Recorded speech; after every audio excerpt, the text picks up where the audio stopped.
प्रयागराज में हुए महाकुंभ पर वक्तव्य देने के लिए उपस्थित हुआ हूं।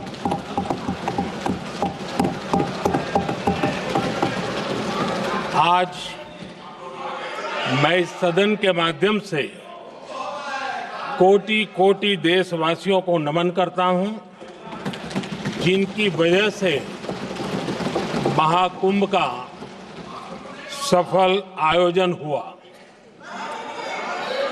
महाकुंभ की सफलता में अनेक लोगों का योगदान है। मैं सरकार के, समाज के सभी कर्मयोगियों का अभिनंदन करता हूं। मैं देश भर के श्रद्धालुओं को, यूपी की जनता, विशेष तौर पर प्रयागराज की जनता का धन्यवाद करता हूं। अध्यक्ष जी, हम सब जानते हैं गंगा जी को धरती पर लाने के लिए एक भगीरथ प्रयास लगा था। वैसा ही महाप्रयास इस महाकुंभ के भव्य आयोजन में भी हमने देखा है। मैंने लाल किले से सबका प्रयास के महत्व पर जोर दिया था। पूरे विश्व ने महाकुंभ के रूप में भारत के विराट स्वरूप के दर्शन किए।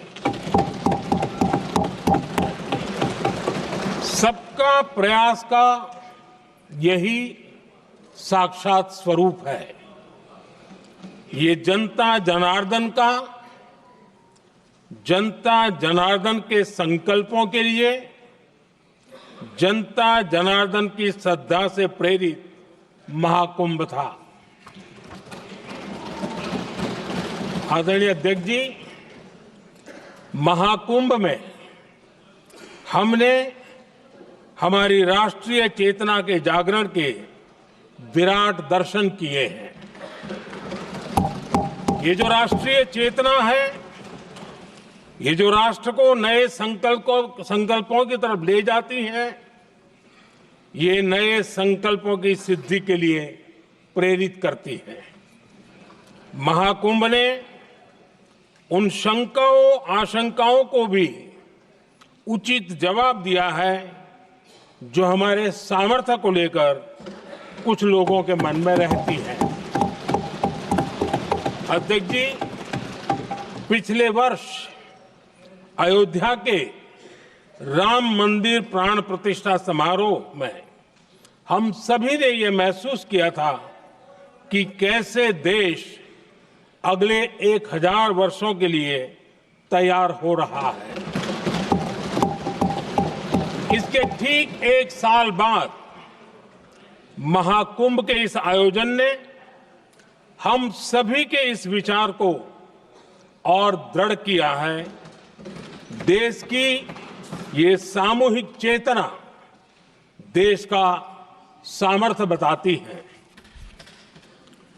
किसी भी राष्ट्र के जीवन में, मानव जीवन के इतिहास में भी अनेक ऐसे मोड़ आते हैं जो सदियों के लिए, आने वाली पीढ़ियों के लिए उदाहरण बन जाते हैं।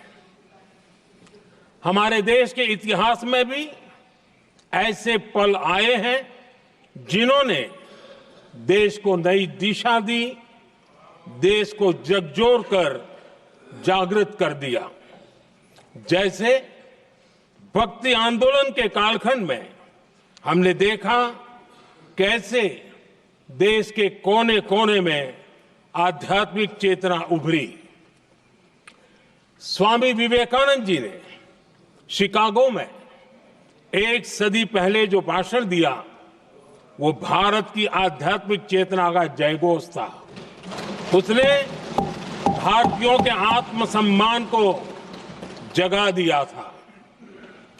हमारी आजादी के आंदोलन में भी अनेक ऐसे पड़ाव आए हैं। 1857 का स्वातंत्र संग्राम हो, वीर भगत सिंह की शहादत का समय हो, नेताजी सुभाष बाबू का दिल्ली चलो का जयघोष हो, गांधी जी का दांडी मार्च हो, ऐसे ही पड़ावों से प्रेरणा पाकर भारत ने आजादी हासिल की।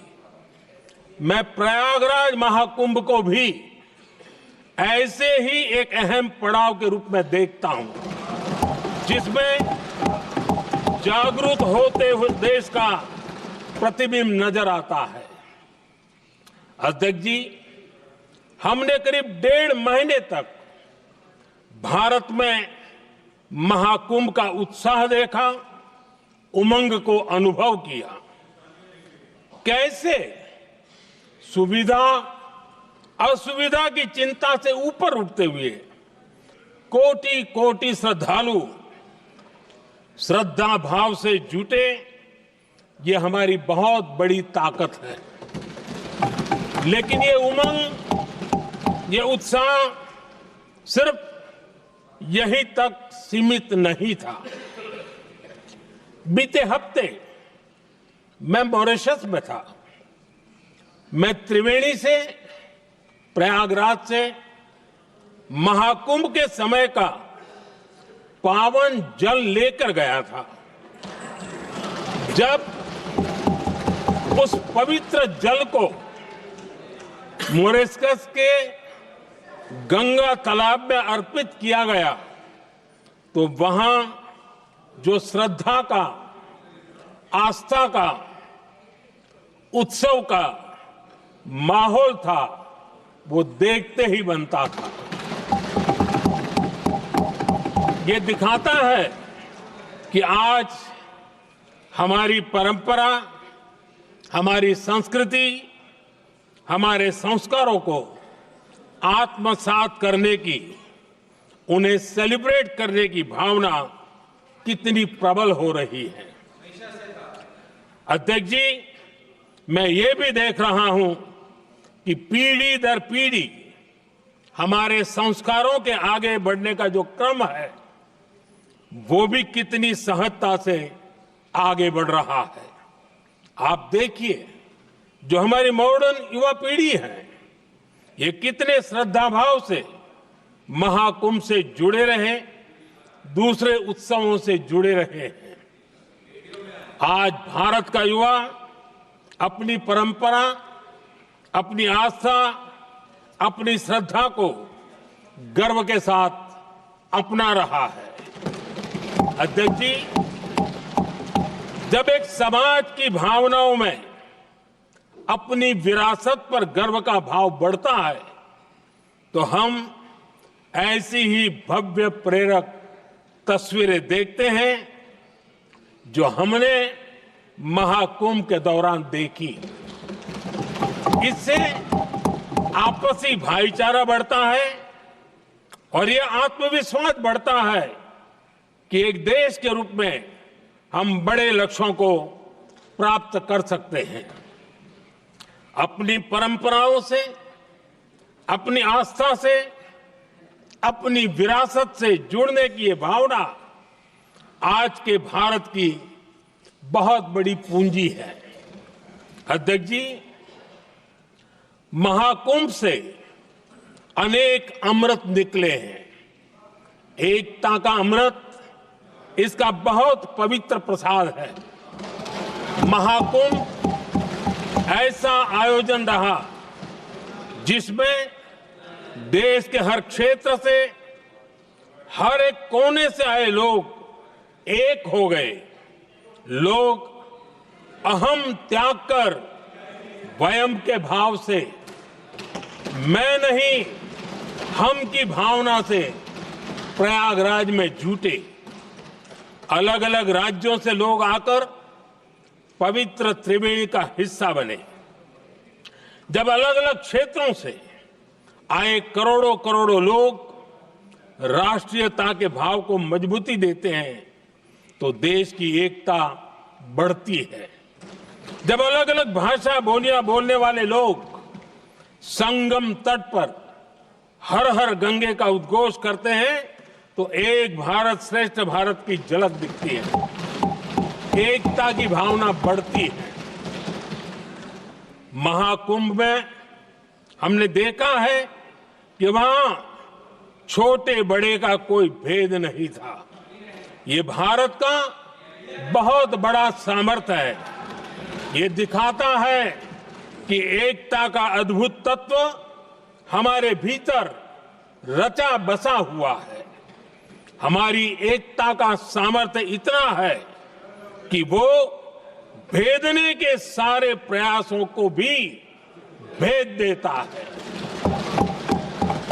एकता की यही भावना भारतीयों का बहुत बड़ा सौभाग्य है।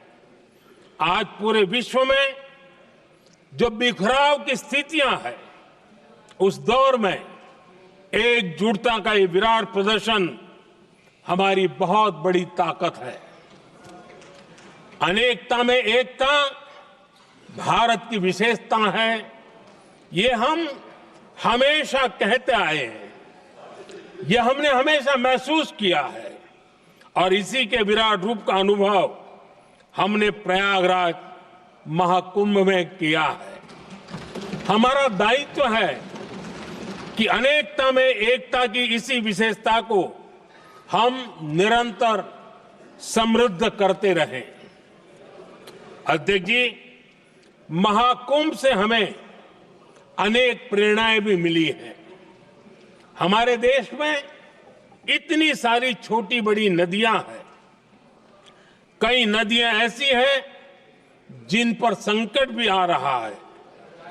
कुंभ से प्रेरणा लेते हुए हमें नदी उत्सव की परंपरा को नया विस्तार देना होगा।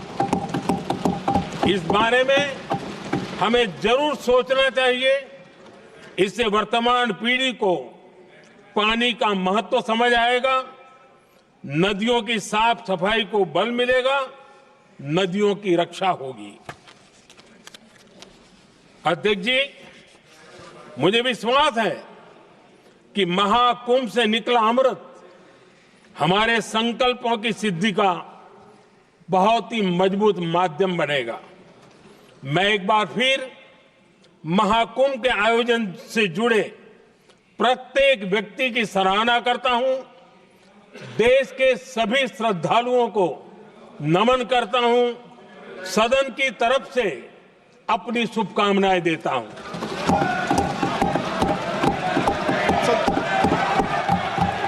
नियम 372 एक मिनट, नियम 372 के तहत आप विद्वान माननीय सदस्य विषय उठा रहे थे ना, इसलिए मैं बोल रहा हूं, आप नियम पढ़ लिया करें। हर विषय सदन नियमों से चलता है।